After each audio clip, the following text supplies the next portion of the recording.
well. We are delighted to have Dr. Connie Harris as our presenter today. She and her husband Tom are members of this church. Once again, we will have wonderful words of wisdom. Dr. Harris is a hospital pharmacist trained in Canada and the United States. Her experience includes many years with the NICU in Victoria, BC, and part-time in the infectious disease clinic. Dr. Harris is well-traveled, including going to China twice to teach baby pharmacology to young pediatricians.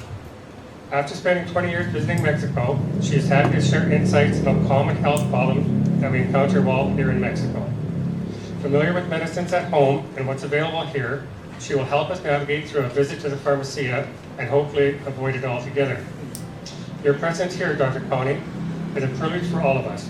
We are grateful for the time and effort you have taken to be here.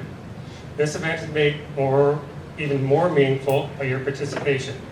We eagerly look forward to what you have to share with us.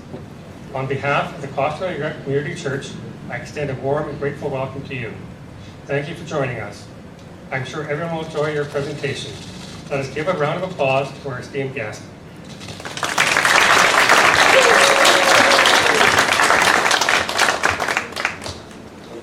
Testing. Oh, okay, I'm here. So I'm really happy that everyone came. Thank you so much.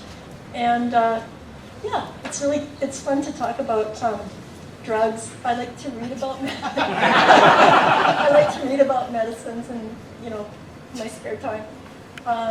And yeah, Tom and I have been here for quite a while, and we've encountered a lot of these problems that I'm going to talk about ourselves. And I'm going to make it sort of in the form of sort of like case studies, I'm going to start at the top of the body and work on down, and I'll tell little stories about people's experiences here. So let's have the next one. So that's me up there with one of our grandchildren. Tom and I have got 7 little grand boys and 1 baby grand girl. And we're really excited about that little girl. She's 5 months old now. And there's another baby coming in July, but no one knows what color of baby that is. Okay. So a long time ago, when I was in my early 30s, I actually lived on a mission ship for 4 years, and we went all around the tropics.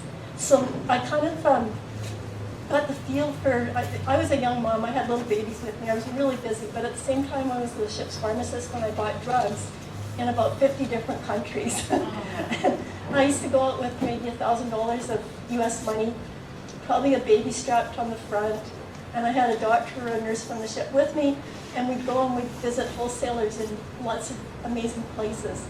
So that's how I kind of got a taste for like a little bit of tropical medicine. I'm not an expert by any means, but I just got a taste of it. We had to take malaria pills for 4 years, just out of interest.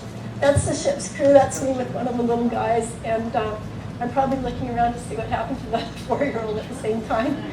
Okay, next one. Disclosures. I don't have any disclosures. So it used to be that pharmacists were well respected, but I understand that in more recent years, people are a little bit suspicious that pharmacists might be making a ton of money on stock options or whatever. But that's not the case. So I have no financial interest in medicines, vaccines, or herbal remedies, and I'll be talking about all of those things. So just as an introduction here, let me go down this way so I can see which one we're on. Okay.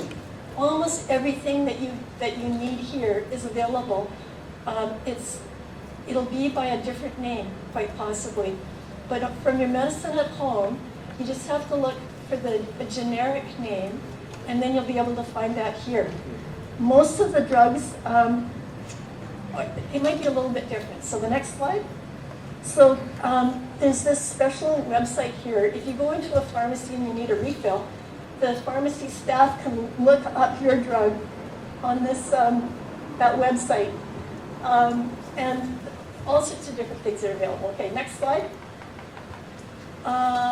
So all the different things we need to know about. Starting at the top, pain relievers, respiratory problems, gastrointestinal problems, falls and wounds, bug bites, fungal infections, diabetic feet, and last of all, emergencies.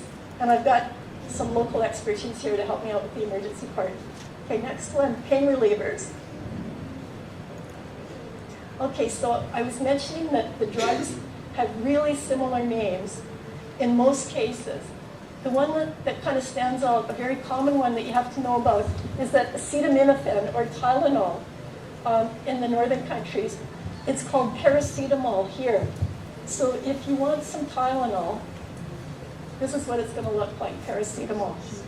Ibuprofen or Motrin, that's called ibuprofeno. Codeine is codeina. A lot of the drugs will be the same generic name, but with an O or an A at the end of it. So there's my battered old paracetamol box. Okay, next one. So dosages, it's just the same at home. So paracetamol or Tylenol, but for adults, 2 500 milligram tablets 4 times a day. For ibuprofen, 2 by 300 milligrams 4 times a day. Take them with lots and lots of water. So I'm not saying go out and drink beer while you're doing it. Lots of water, especially with ibuprofen, because you really have to keep your kidneys flushed out while you're taking it. If you've got stomach problems, heart problems, or kidney problems, then ibuprofen's not the best choice. It's probably better to use paracetamol or Tylenol. Okay. This is... My bad. Yeah. So, there's other kinds of non-steroidals that you also have to remember down here especially to take lots of fluids with. So naproxen, diclofenac, celecoxib or Celebrex. And Celebrex is the one that's easier on your tummy. Anyhow, all of them you have to drink lots of fluids with. Next one now. So there is an alternative to taking pharmaceutical pain relievers. And that's at the Tianguis here, you actually can buy cannabinoids, so CBD, and it's in oil or gummies. There's more and more research nowadays that it's helpful for chronic pain conditions. Some people use just a third of a gummy or something for going to sleep at night. And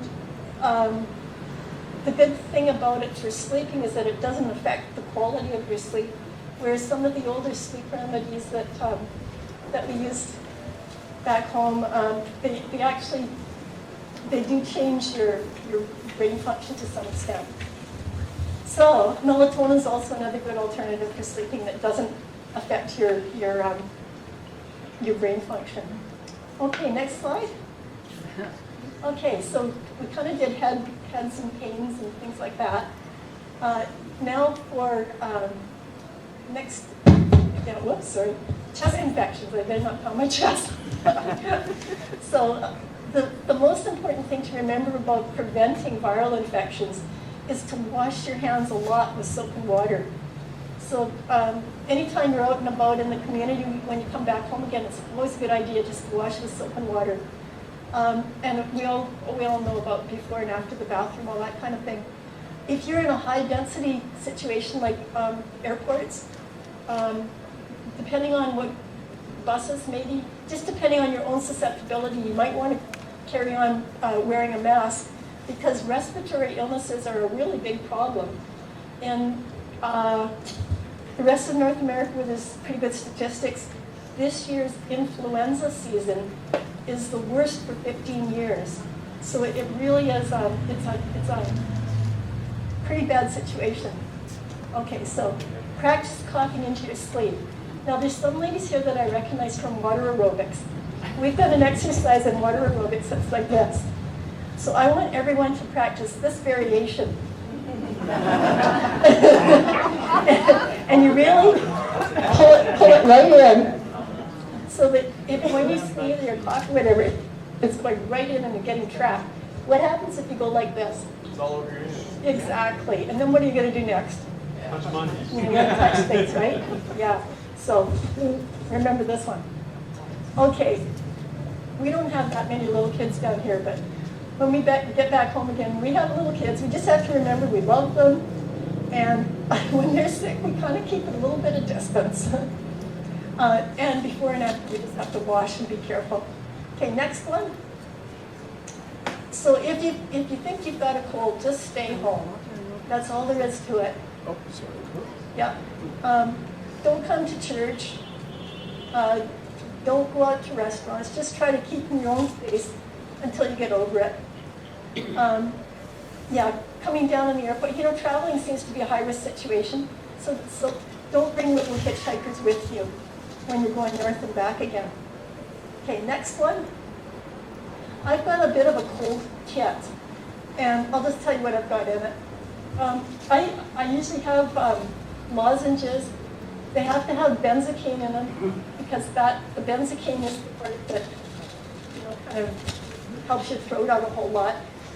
I keep a lot of pain relievers on hand. There are cough and cold remedies available here, but you do have to watch out. And be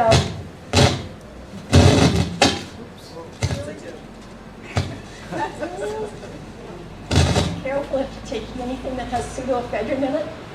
Just read the labels when it comes down to.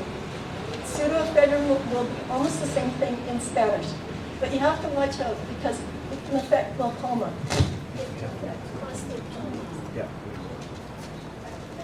And it can affect blood pressure. So, we're going to use this one instead? Okay. Yeah. Okay, great. Turn number 1 off. Okay, so that's why you don't want to take pseudoephedrine because it's going to turn off number 1. Just remember that. Okay, but there are antihistamines available here. Claritine, which is also called loratadine, and down here it's called loratadine. So it's almost the same thing, just with an A on the end. Okay, next one. Okay, there's an example of a kind of a throat remedy, and it's got the benzocaine in it, so that's a local anesthetic. Next one.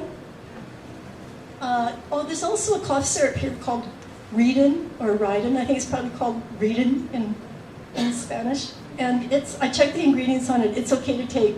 It's got guaifenesin, which is just supposed to help you out with coughing up fluids, and chlorpheniramine, and so an antihistamine, and dextromethorphan, which is a bit of a cough suppressant.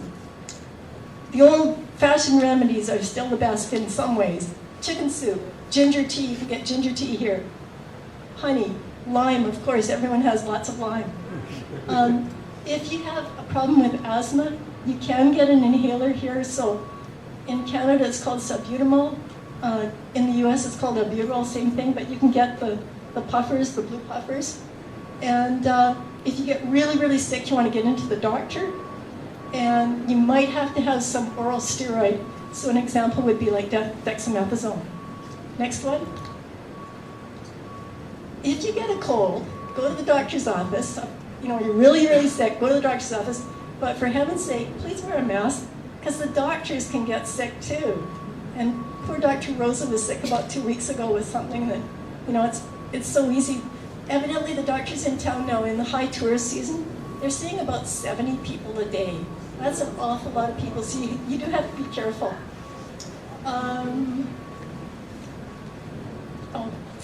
General information. So this part of this talk is about apple pie and motherhood. So here's a motherhood thing. It's just keep your shots up to date, your COVID and your flu boosters. Now, I did mention about the flu season being the worst in about 15 years. The thing about the flu shots is that the ones that we got in the fall were based on what South America had. While we were having summertime, they were having wintertime.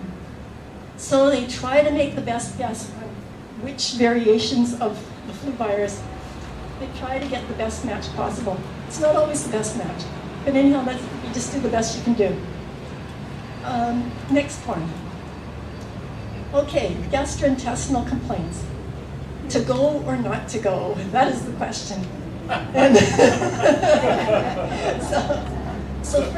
first problem I'm going to talk about is constipation. It's easy to get constipated here because everyone's perspiring so much, and you just have to drink a lot. So don't go home and tell your neighbors or your partners that Connie Harris said that you have to drink a lot, so I'm going to have 5 margaritas tonight. So the best thing is just champagne of the gods, water, lots of water, about double what you would have at home. If you've got a problem and you need a medication, the same medications are available here. So psyllium or metamucil, semicides that stimulate the nerves, glycerin suppositories, Dulcolaxis bisacidal. And I've heard that aloe vera might help. I'm not sure how people use it. But anyhow, okay, next slide. Oh, and also avoid anything with codeine. Not many of us are taking codeine these days, but anyhow, just don't take codeine. It's really bad for constipation. Now, if you go to the grocery stores here, the vegetable markets are just fabulous. So the thing is, to avoid constipation, just take lots of fruits and vegetables, lots of lettuce, salad, all that kind of stuff, and lots of water. These look so beautiful. There's another thing you can do to keep your gut bacteria healthy, and that's to take probiotics. So probiotics like yogurt, which is easily available in the grocery stores here. They even have little drinking yogurts. Kombucha. My friend Peggy was telling me that someone locally is making kombucha solution. Sourdough bread you can find. And just when you're buying something like yogurt, back home it's really confusing, but you just have to look for something that says active cultures. Prebiotics are another part of your diet that basically it gives your intestinal bacteria the right kind of substrate so that they're really happy. So to keep your gut bacteria happy, you want to have broccoli, cauliflower, and cabbage. And I just wanted to mention I had the most terrific salad a couple of nights ago. It was cabbage chopped really fine, marinated in vinegar, and then mixed together with different kinds of fruit. And that is the perfect prebiotic salad. Okay, next one. Okay, this is the apple pie part. About maybe 2-3 weeks ago, I was over in Bar, and I saw this most beautiful assortment of apples on the ground. And I just thought, wow, would I ever love to have those and go home and make apple pie? Because that's just something that I'd love to do.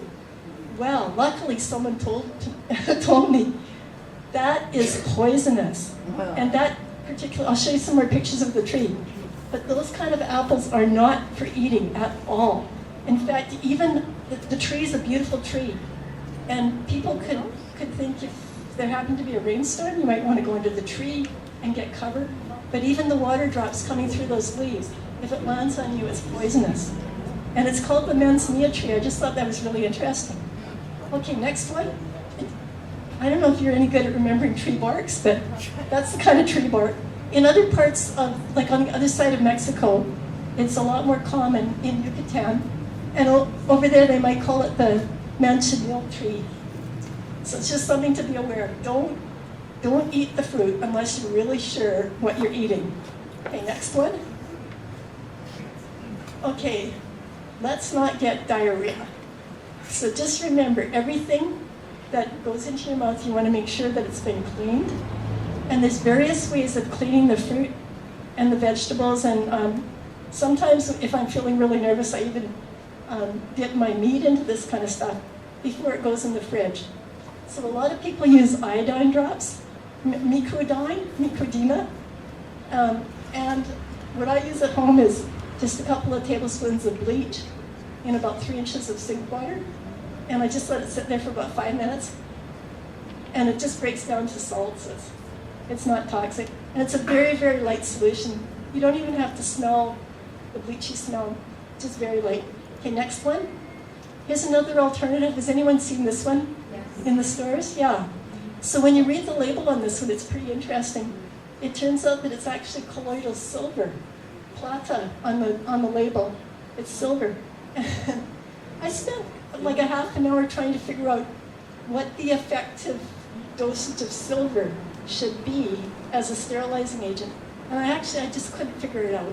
So anyhow, we have to trust that the directions on the label are the right directions. Next one. So here's a question. Tom's got some cards. I understand that at one of the last talks, there was a prize. If you got the right answer, you got to take a plant home with you. So, so I've got some little cards.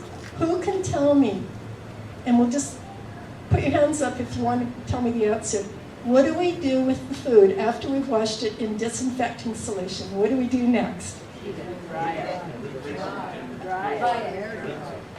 Air dry. And good, that's a good answer too. And We eat it. okay, so we've got about 5 right answers over in that direction. Yeah, thanks a lot. Yeah. Put up your hands again if you got the right answer. Yeah. So you can either rinse it in purified water or just let it air dry. Next picture. What don't we do? Now watch it. Yeah. Rinse it on the top water. Yeah. Yeah. Okay. Or you filter or something, some of the system. Yeah. So just basically just don't trust the tap water. Even when you're brushing your teeth, don't trust the tap water. So what's safe to drink? So a rolling boil. Who knows what a rolling boil is? Where is that? Real vigorous boiling, right, for at least 1 minute. And usually at home, I usually have our things boiled maybe 3 to 5 minutes. But anyhow, one minute of real boiling water does it. That was according to the CDC. And that's particular for sea level. Like if you get really high up, then you're going to have to boil it longer. Yeah. If something's directly from the bottling plant, like a beer, and you just freshly pop the cap, then that's just fine. There is, like if I was giving the talk 15 years ago, I probably would have said don't touch anything that doesn't come from a bottle. But I think nowadays the vendors here are pretty careful about using water from the jugs and ice from the ice plant up on the highway too. So you can get really nice drinks here called refrescas, like Jamaica, like that purple juice. It's really nice if they don't put too much sugar in it. It's really good. Okay, next one. So there's 3 big causes of GI problems. So possible cause is that you have food poisoning. And food poisoning is usually bacterial, vomiting and diarrhea at the same time. It can get really severe. So what you want to do to avoid it is just avoid going to a buffet where there's anything under the sun for a period of time, and not in the shade, not on an ice bed, or on a steam table. We had a friend who came down here maybe 10 years ago, and he went to a breakfast buffet. They had really nice eggs and hollandaise sauce. And of course, hollandaise sauce is a good, bacteria really like it, right? He got so sick. He was sick for 3 or 4 days, and he ended up just going home. So you do want to be careful about food poisoning. Uncooked shrimp or oysters and mussels can have little amoeba and stuff like that in their guts. So if they're not well cooked, you get sick from that. So simple ways to avoid getting food poisoning. If you're out for breakfast, make sure your egg is flipped over. And you can have scrambled eggs, that's all really safe. Or an omelet, because they're going to flip it on both sides. But just make sure that eggs are well cooked. And here's some of the different bacteria that we want to watch out for. Basically, these are the common food poisoning organisms. There's only one there, the norovirus, that's a virus, and the rest are all bacteria. And yeah, next one. Oh, sorry, go back for 1 second. Here's another question. If you get the answer right, you get to have one of these special cards. Yes. Okay. Listeria. It can be present in deli meats and soft cheeses. And it's one thing. Okay, put your hands up and maybe we can give you a card. Yeah, put your hands up. What's the answer? Starbucks. You guys have already got a card. It's the same one as before. So listeria it's a real concern, and you can probably go one time and have some fun with it, getting the milk from the cows up on the highway, but I wouldn't suggest making a habit of it, because at some point you might get sick. It's really dangerous. If you've got young friends that are pregnant, listeria is a really dangerous thing. It can cause just loss of the baby. So it's something really to watch out for. Okay, next one. Okay, and so the way to kind of figure out that it's food poisoning is the timing. If it's 1 to 4 hours after your food, then it's possibly food poisoning. but not always, but sometimes. So what do? There's Pepto-Bismol. It's available here. It absorbs the toxin. The active ingredient is bismuth subsalicylate. It can make your stools go black. And 30 to 60 mils up to 8 times a day. Hydration therapy, you want to take lots of fluids. See the doctor if you've got any problem with blood in the diarrhea, or if it doesn't get better pretty quick, within a couple of days. If you need some more help, you might have to have an antibacterial agent. Zithromycin, ciprofloxacin, levofloxacin kills the bacteria. We actually have some Cipro tablets that we keep around just for emergencies. And I have been known to take one of these when I had something that I thought probably was food poisoning. Yeah. Okay, next. Oh, here we go. Electrolytes. This is so important. This electrolyte solution is available everywhere. Yeah. It's in the little tiendas. Used to be just in the pharmacy, but you can find it everywhere.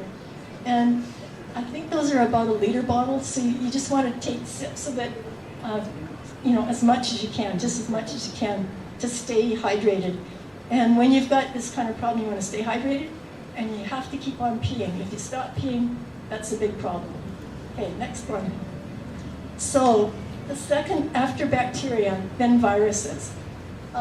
We talked about the norovirus. There's also another virus called rotavirus. You could take the same things that I just mentioned before, but there's also some drugs you can take for nausea. And so I've got a picture of this.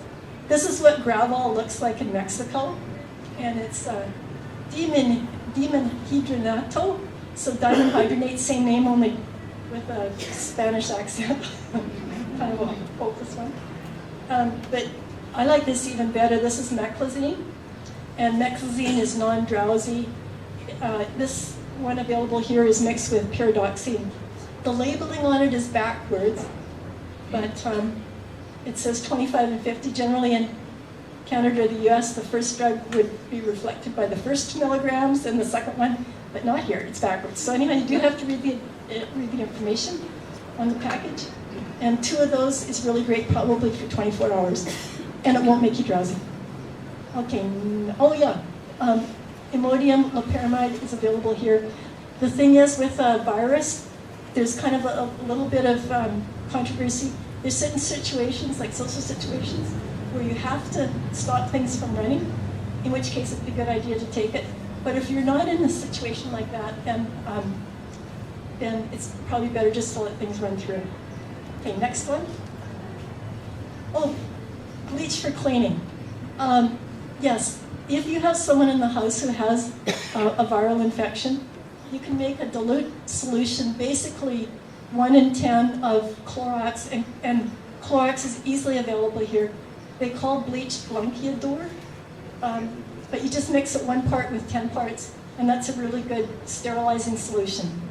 Bleach kills viruses, bacteria, algae, mold, black stuff that grows in the bathroom, all that kind of stuff. So anyhow, next one. Yeah, next one. Oh, there we go. There's the Gravol equivalent, dimenhydrinato. And next one, and there's the meclizine. it's the dose. The dose of meclizine is not supposed to be 50 milligrams. Okay, next one.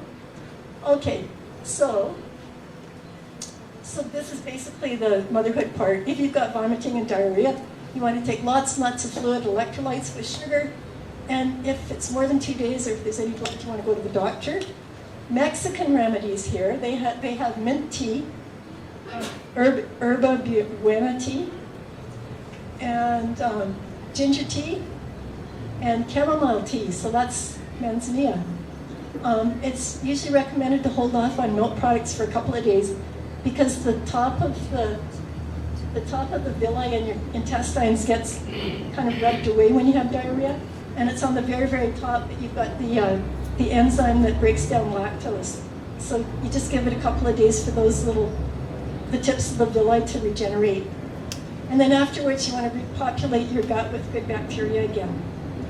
Next one. Yeah, just a reminder, when people are coming down to visit you, just remind them to be up to date with their Hep A and Hep B shots, the twin Ricks. Next one. Oh yes, this is the third cause of diarrhea, and this is another little case story where it was me on a bus trip up to Morelia, and kind of an awkward time to have this kind of problem. So anyhow, third or fourth day, I had to consider the third possibility of what could be causing this. Next slide, parasites. And that's a really scary word, but it includes amoeba from water, giardia from water. Another one is cryptosporidiosis. Also different kinds of worms, pinworms, roundworms, flatworms, all sorts of things. Anyhow, after about 3 days on the bus trip, I was just having a terrible time. So I stopped in a little town, I think it was up by Hahik, and I went into the drugstore there. And I asked the girls in the drugstore for this particular medication, Vermox. And they may have been, I might have been trying to speak Spanish to them, or it may have been what I asked for, but I could just see them open up their eyes really, really big. I was like, you're asking for what? So anyhow, this is a combination of mebendazole and quinafamide. They're both drugs are really good for these, the different kinds of tummy parasites. Okay. Dog bites and bug bites, and I've also got a little bit on ocean bites. So, do you know that when the cops pull you over here and they want a bride, it's called the mordita? Who knows what the mordita means? Yeah, it stings. It's an extra bite, yeah. Do we still have some of those cards left, Amy? I do. Okay, did anyone think of mordita as a bite? Okay, put your hand up really high. And you can get your card. So in Malachy, we have different kinds of mosquitoes. The one that we worry about is, well, no mosquitoes are good mosquitoes, but these ones, Aedes aegypti. And you can see that on the legs, they've got a little bit of black and white. And I know that they're here in Malachy because one night I was working on my computer and everything was dark except for the computer screen. So one of these guys landed right on the screen. I could have a really good look at it before I killed it. And sure enough, it had these just like a crosswalk. These are really bad ones. But there's 26 different species of these around in Mexico. Okay, next one. So these mosquitoes bite in the daytime and also at nighttime. And this is, again, everyone knows this, but you have to avoid having standing water around your place. You have to make sure that underneath your pots, if there's a water basin catcher, that it's places like that where the mosquitoes will breed.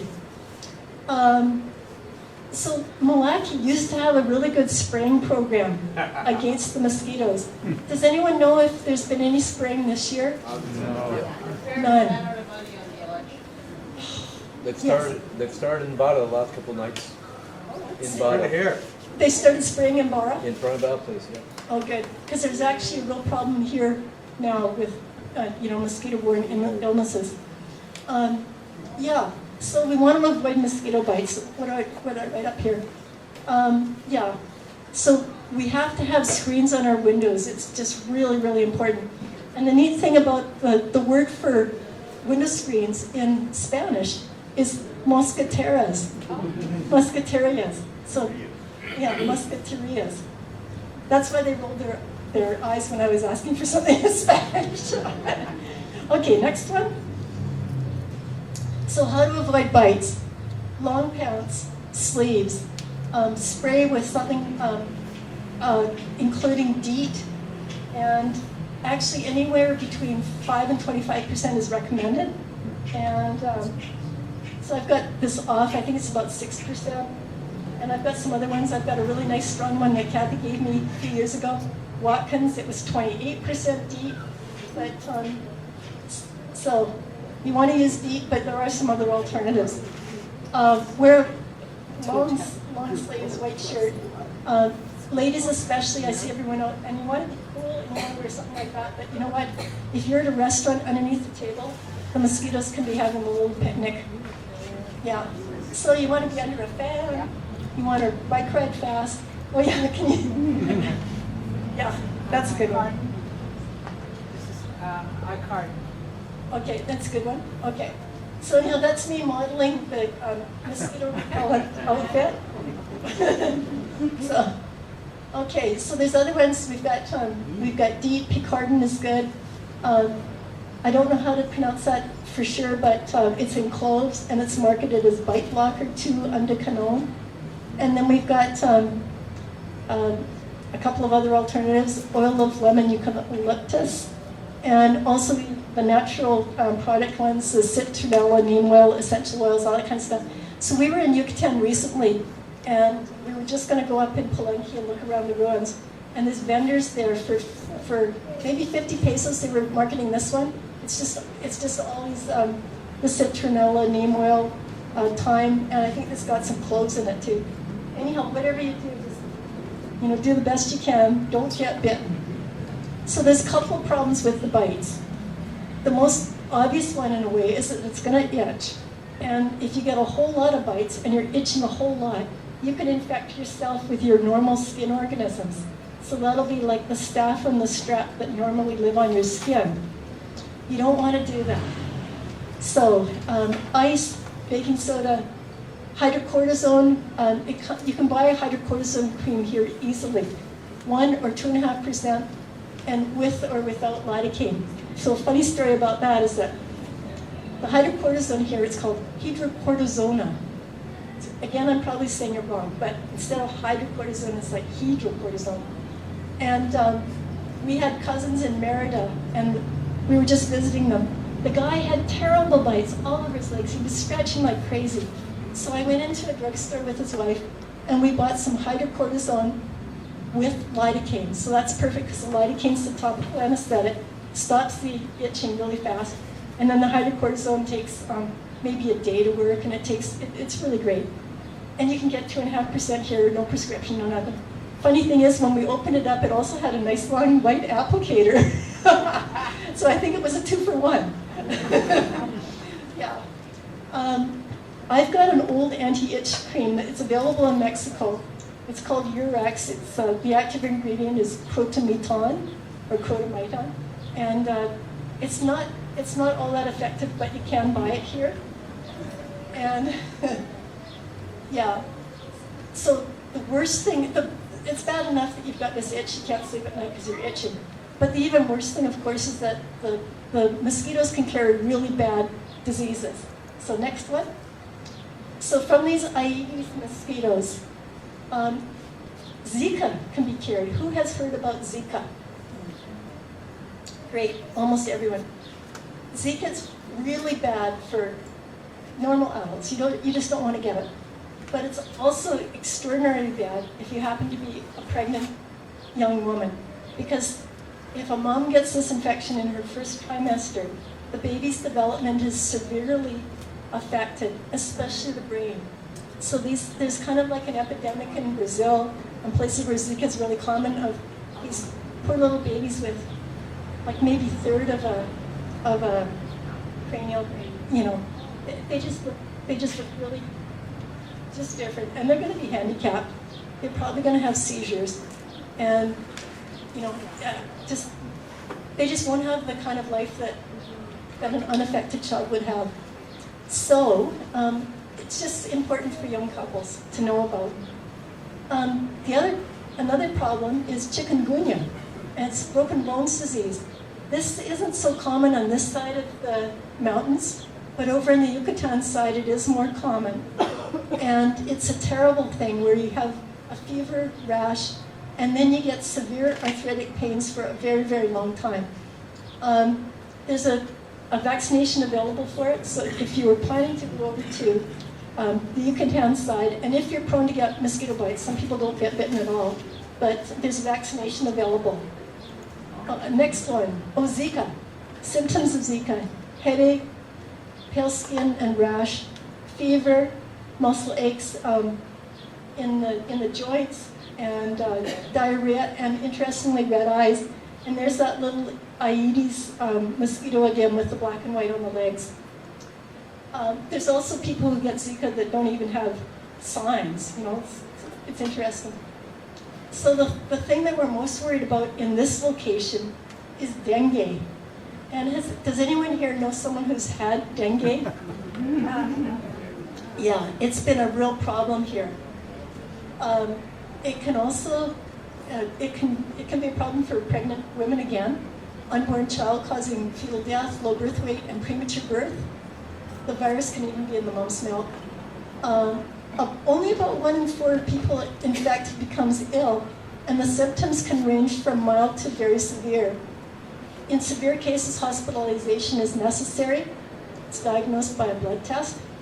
And so far, for North America, like US and Canada, I think even Mexico, there isn't a vaccine that's been tested and approved. So not available. So more about the symptoms. Nausea, vomiting, aches, pains. Pain behind the eyes is kind of an interesting thing. Joint pain, back pain, headaches, severe weight loss. We had a friend whose sister lost 19 pounds in a month, and that was just over, like not far away across from Sylvie's hairdresser. The problem is that it can affect your platelets, and the platelets are the clotting factors. So you can get internal bleeding, you can get bleeding from your nose or your gums, you can get pain or tenderness in your abdomen. So it's just a really terrible thing to get. Something interesting about dengue is that humans are involved in the kind of like the cycle of life. So here's someone getting bitten by the mosquito. There's a mosquito and it goes and bites someone else. And then they go around, they're up in the trees, and then they meet up with some more people, they get sick, and away it goes. So humans are definitely involved in the life cycle. Okay, next one. So dengue.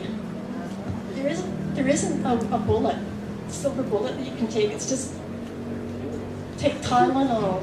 Probably avoid ibuprofen because it could affect the platelets. So paracetamol would be a safe thing to take.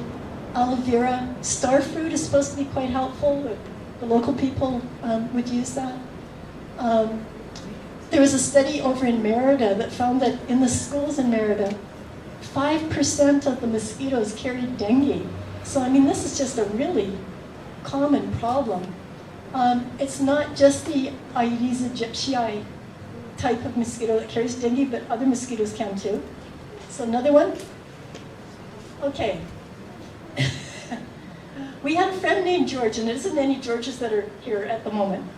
Our friend George came and visited us a couple of years ago when we were living over at Aranzazu. Just before he came and visited, he'd been up in Bucerias, and he'd taken a shortcut between the road and the beach, and he'd gone through some long grass. Well, there's lots of cases where people go through grass for a shortcut. It's not a good idea. The reason is that he got a tick. The tick came right up his leg, and it lodged in his personal areas. Poor old George. He went to a doctor here, and he was just joking about it afterwards. And he had to have the tick removed by the doctor. Just for my kit down, coming down here, I found a tick remover little device in the pharmacy at home. I don't know if these are available here, but anyhow, you want to do it properly. You want to get all the tick parts taken out of you. It's possible to use tick soap. Puppy strength tick soap is helpful. And the problem is with ticks, not only is like you don't want a tick taking up residence, but the ticks can carry Borrelia bacteria, which is the thing that causes Lyme disease, which can be kind of like a long, chronic, achy problem. So if you get a tick bite, you probably want to take an antibiotic called doxycycline. It kills this Borrelia that the ticks can carry. Next one. So it's just 200 milligrams, one dose. And if you've got further problems, you have to go back to the doctor afterwards. Next one. There's a tick somewhere on someone's body. I can't exactly tell what part of the body that is, but anyhow. Yeah. Okay, next one. Ticks are known to cause these things called target lesions. So you can kind of see there, it's kind of like a bit of a red area with kind of maybe a white halo around it. But it's also possible to have a tick bite that that doesn't really make a target. It could just be a red splotch. Next one. Okay, other kinds of bites. And who has seen a scorpion here in the natural environment? Yes. Okay, Amy, do we have any more of those cards left? I do. Okay, anyone put your hand up if you want a card. Yeah. Yeah, put your hand up high. Yeah. I'll tell more about these cards in a little bit. But so these scorpions they're a real problem. Evidently, there's brown ones, there's black ones, and there's these kind of lighter ones. They call them yellow. They're not really yellow, they're just kind of lighter.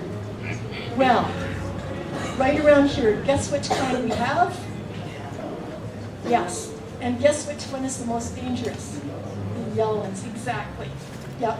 So scorpions, they can be on your doorstep. They can get into your shoes.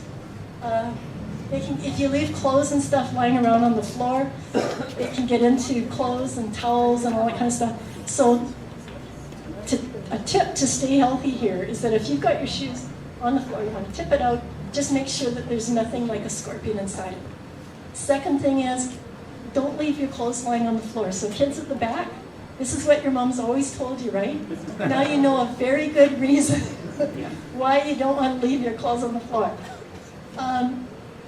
The scorpions are nocturnal, so they like to get up at night, find food, find a mate, all that kind of stuff.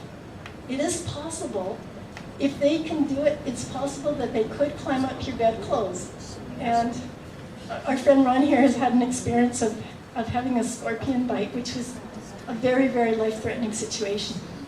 Yeah, I'm not going to tell you, but look at that line across North America there. Do you know what side of the line I'd rather be living on? Okay, next one. Okay, so medical attention for scorpion bites. It can be excruciating pain, swelling, redness, loss of sensation. The real difficult part is that you can have allergies and anaphylaxis. So I've got an EpiPen. For myself, the problem is wasp stings, but these kind of things, like, they can cause anaphylaxis where your breathing airways are constricted. So if you've got an allergy problem, or if you know of anything, bring your EpiPen with you. They expire after about a year, though, and it's kind of a problem down here with the heat and so on. Yeah. I also keep this is my little wasp sting kit, but I've got Benadryl tablets, or diphenhydramine, so diphenhydramina. So it's dimenhydrinate for vomiting, diphenhydramine for antihistamine. It's a fast-acting antihistamine. It'll make you really sleepy. Loratadina here. This is the Claritin kind of alternative. Also antihistamine. On the package, I think it'll say that it's good for 24 hours, but if you've got a really bad reaction, probably after 12 hours you want to take another one. So, okay. It's possible to get an antivenom for the scorpion bites. I don't know where that antivenom is available. Does anyone know here if it's...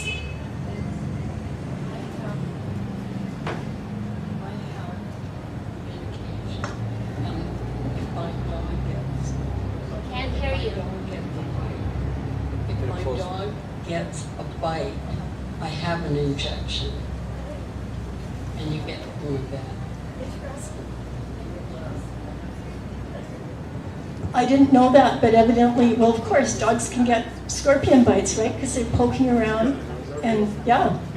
Okay, so Mars says there's something available from the vet for dogs.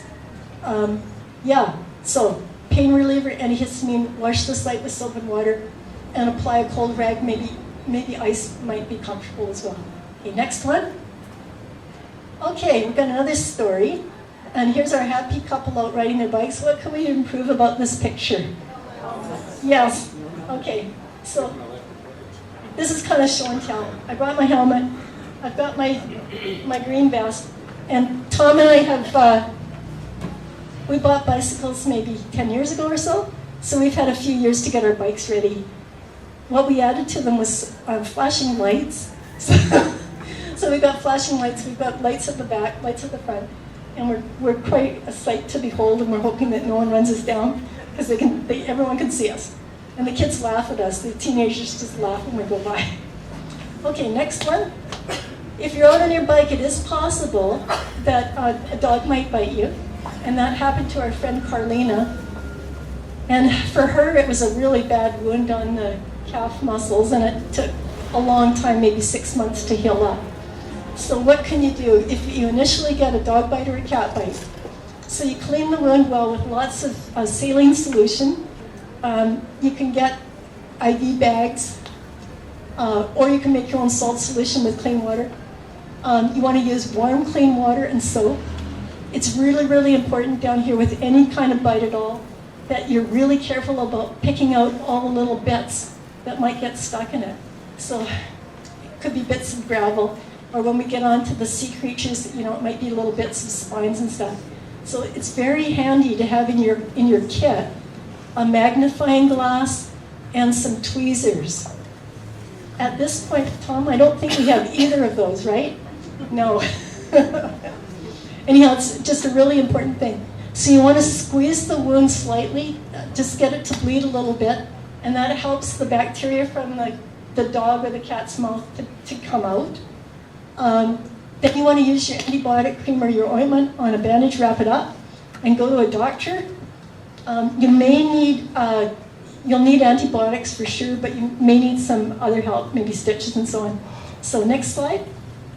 So in my kit, I always bring down polysporin, and that's available here. And the name of it is, in Mexico, it's called Nebapol. So this is a two antibiotic combination. At home, we also have a 3 antibiotic combination called Neosporin, and the neomycin is kind of like the stronger part of the combination.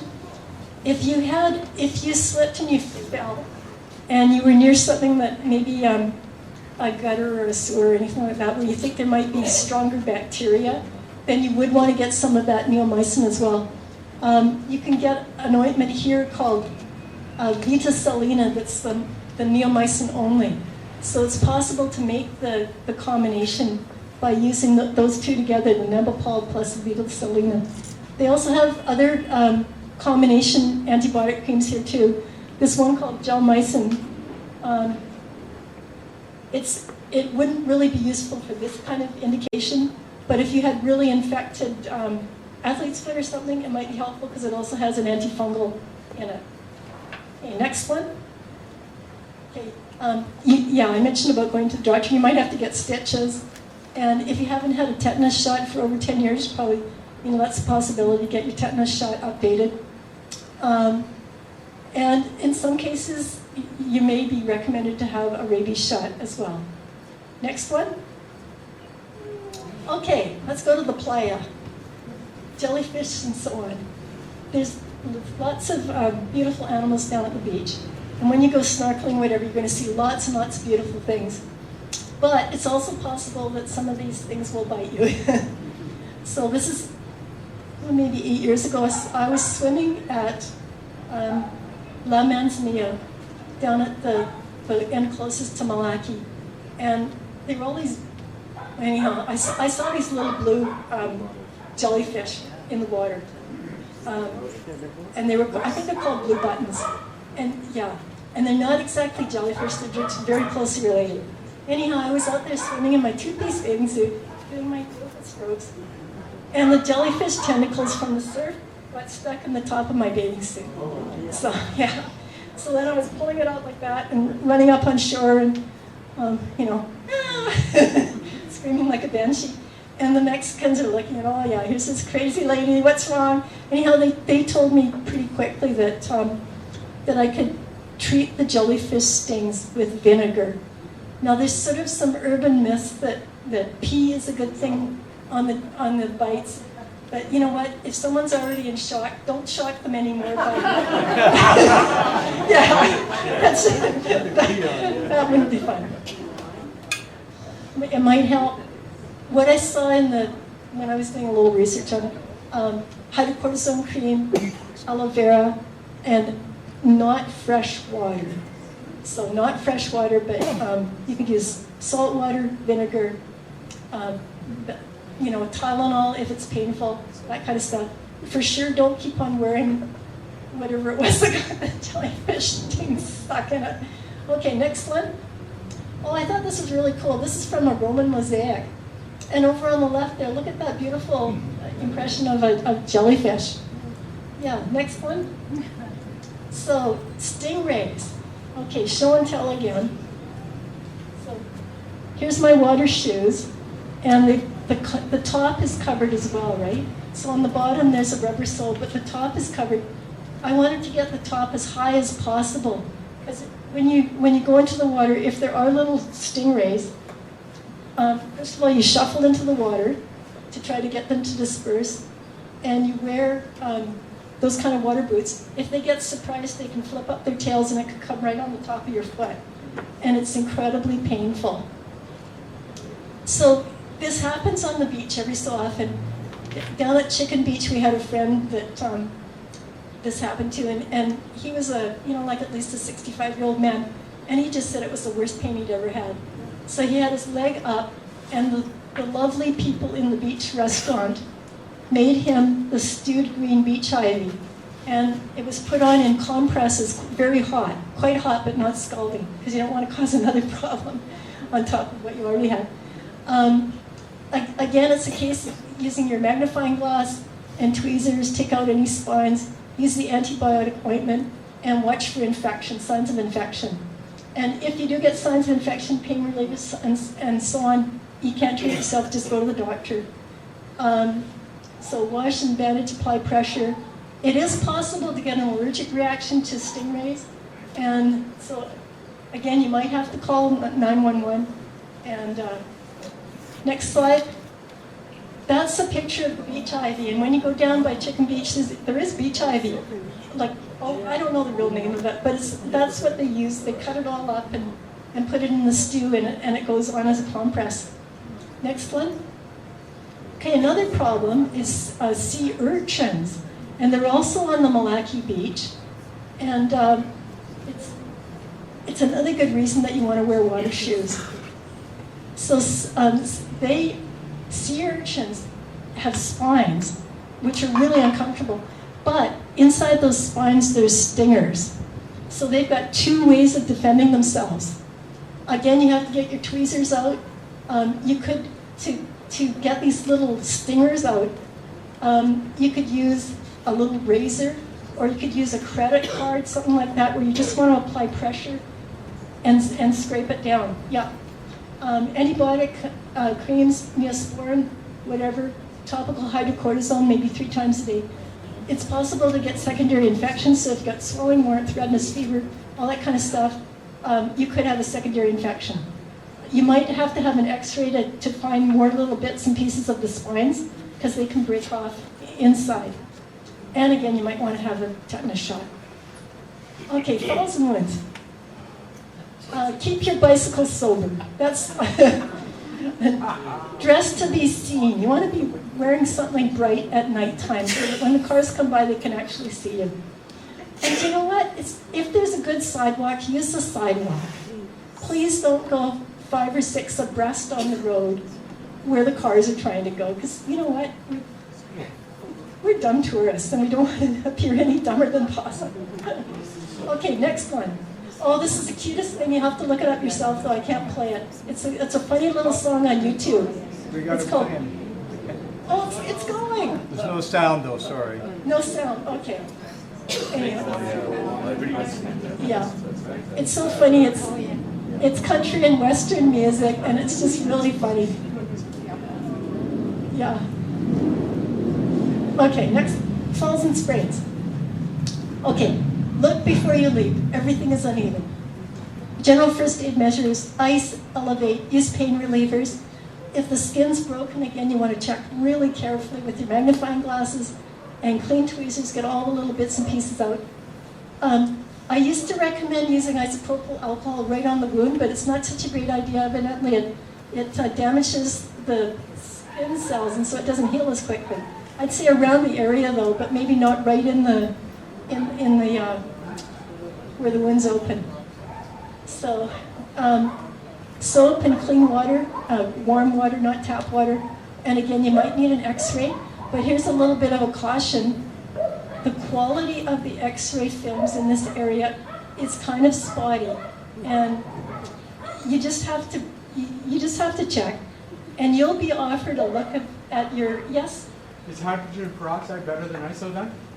I don't think it's recommended either. Okay. Yeah, unfortunately. Yeah, just clean warm water and soap. Yeah.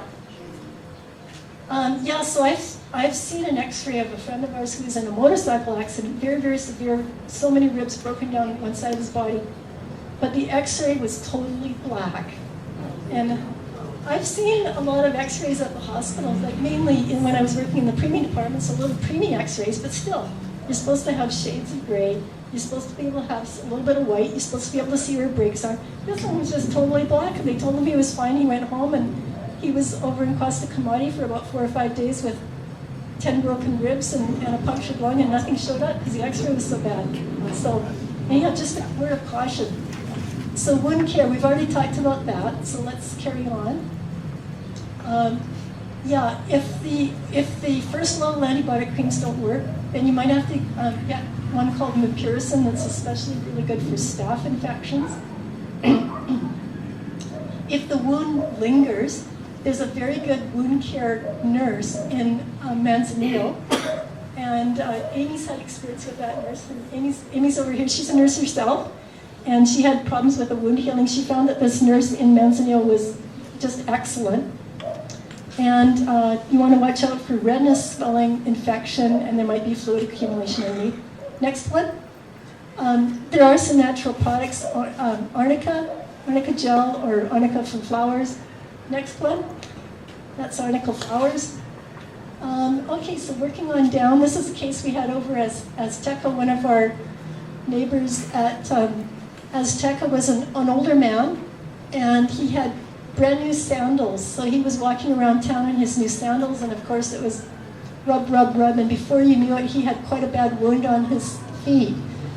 Something to watch out for. So we use saline soaks, topical ointment, and then oral antibiotic. And I went to the pharmacy and I just was able to get him some amoxicillin clavulanic acid, which is a combination that's good for these kind of things. But you probably want to go to a doctor here and they can give you a prescription. Next one, fungal infections. I used to get this every time I came down to Malaki, and maybe I've outgrown it, but I'm not getting it anymore. Anyhow, it's between the web of your feet. Anything that ends with the azole at the end of it will be good for a fungal infection. So I've got clotrimazole cream. And other ones are econazole, ketoconazole, or fluconazole. The old one called tolmaftate, it's not so good. So just look for something that ends with azole, and that could be very helpful. It's also possible here to get nail infections, but that's kind of like more of a chronic problem. You don't just pick that up all of a sudden when you're down here. Okay, next one, emergencies. So, if you run into an emergency, the best advice that I've had from local people that live here is to call a taxi, get them to take you to Ichari Hospital in Manzanillo as soon as possible. I've written 20 minutes, that's not true. It's more like 40 minutes probably. But they'll go honking down the highway the whole way, and people will clear the way so you can get over to that hospital. It's a private hospital. It's going to cost you some money, but I think it's worth it to have your life. And the problem is that if you call an ambulance here, they may take you to the Suwatlan Hospital first of all. I have heard of people having a good experience at the Suwatlan Hospital, but I've also heard of some real botch-ups, like really bad x-rays, people being sent home saying there's nothing wrong, all that kind of stuff, when it's actually a very serious problem. So that Itari Hospital is terrific. If you've got a little bit more time, or it's maybe, anyhow, if you've got a little bit more time, it might be worth it to get someone to take you up to Colima. In Colima, there's a really good medical center. They have a university here. They've got fantastic physicians. And we've got a friend from Azteco who recently went to Colima for a total hip replacement. She had excellent results and no infection. Yeah, so next one. Ichiwari, that's how to say that, the hospital that you want to get to. Next one. This is where it is. It's not in downtown, but it's about halfway to downtown. So it's past all the golf courses, and it's just on the right-hand side of the road. Next one. Okay, thank you. And now, I'm just going to ask Amy to come for a second. Amy's our nurse who's had a lot of experience with the medical system. So maybe she wants to just say a few words about Hi. I think Connie asked me to say a few words because I'm the person that tends to have more emergencies than anybody else she knows. But I have had some experiences, and one of them was at the Sea-Wetland Hospital, and it wasn't a good experience. It took time in a situation that I didn't really have a lot of time to spare. But you know, there's a thing I'd like to tell you about the ambulances. We called an ambulance when I needed one last year, and this particular incident wasn't a really top emergency, but I couldn't get out of my apartment and go down the stairs, so I had to have a stretcher. We called 911, and they were there in 10, 15 minutes. They were there really quick. Unfortunately, there was a police car that came along with them, and from the time my husband said, "Oh, they're here," and to the time they actually came to get me upstairs in extreme pain, you know, the police officers wouldn't let the ambulance crew take me because they wanted some money first. And there was a big argument, and it went on for a while, and somebody, I think, finally gave them $50, you know, US, and they finally, you know, took me to the hospital. There was no equipment in the ambulance. These were not first responders. So I recommend when we called 911, that's how we got in there, because I didn't know how else to call them. Instead of doing that, call Ashari Hospital. They will send you an ambulance that has equipment and trained first responders. What else? What other things did we talk about?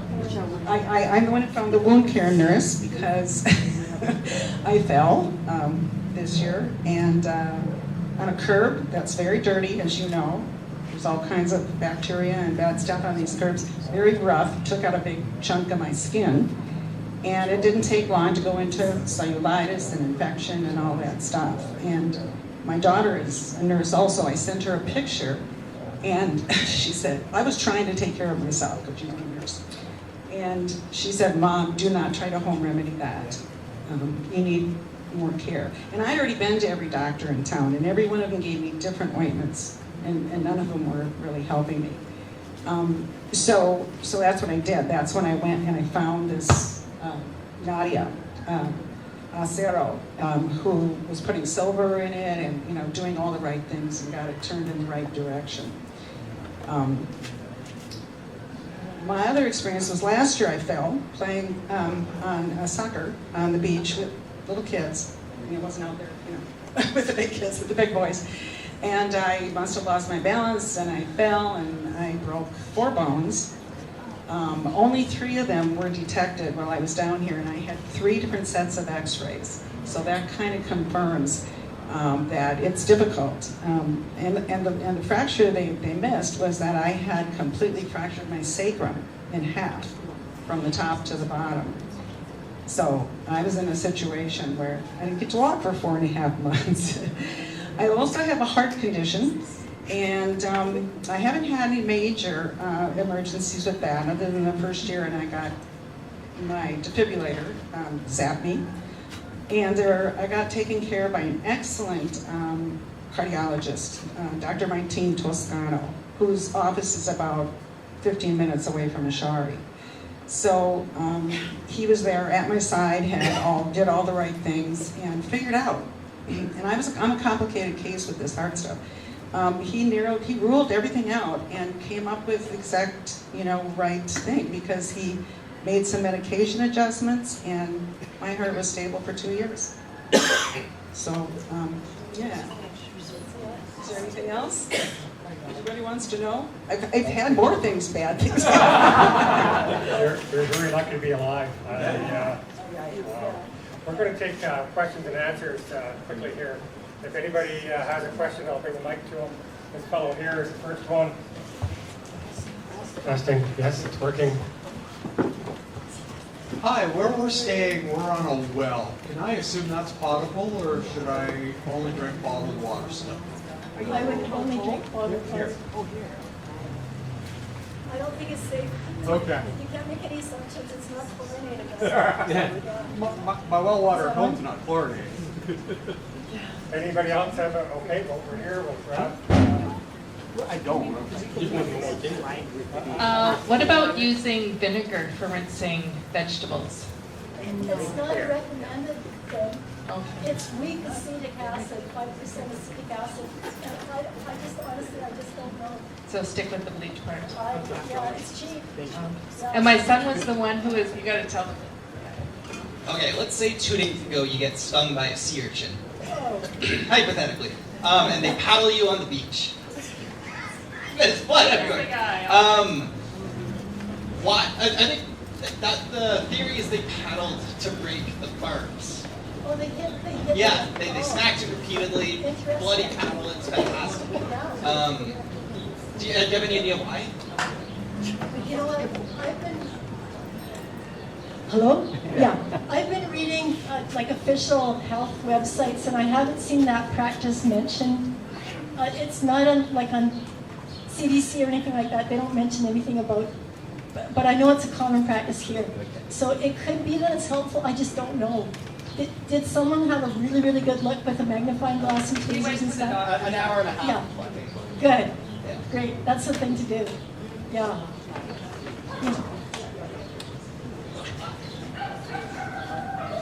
I'm about 15 minutes over. Yeah. Does anyone else? Okay, last question. Last question. Hi, I have calamine lotion. I Yeah. bought it here. Yeah. I use it on the mosquito bites. Yeah. I had Lorazine prescribed by Dr. Linda in Barra 3 years ago when I got here. I take it 3 times a day. Sorry, what was it that was But I prescribed? use Loradina. Oh, chloridina. Chlorhexidine. Loradina. Okay. The antihistamine that you recommended, that's the one I take. Okay. good. Okay? It says every 12 hours. I Yeah. take 2 every 8 hours. Okay. Because she said I was highly allergic to the Mexican mosquitoes. When I do get a bite, I use calamine lotion, which Yeah. you didn't mention. Is Yeah. there some reason you're not recommending calamine lotion? No, not at all. It's if it works for you, go ahead. And I think that one of the recommendations was baking soda, and that would be sort of similar to calamine, where you're getting a little bit of a powder. Yeah, it's more expensive. Oh, yeah. No, you're right. You're right. I've had that too. Does anyone else want one of these little cards that? I just wanted to say, what about lime? Fresh lime on your skin to repel them? Question is fresh lime. Does fresh lime help, Dr. Connie? Do you know? I'm sure it wouldn't hurt, and I haven't seen any recommendations recommending fresh lime.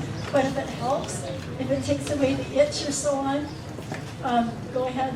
I haven't seen. Preventative. It's for a. It's for the mosquitoes. Oh, to prevent having mosquito bites. Again, I haven't seen it, but if it seems to help. Okay, Other things help, like citronella and so on. So to wrap things up, I hope everybody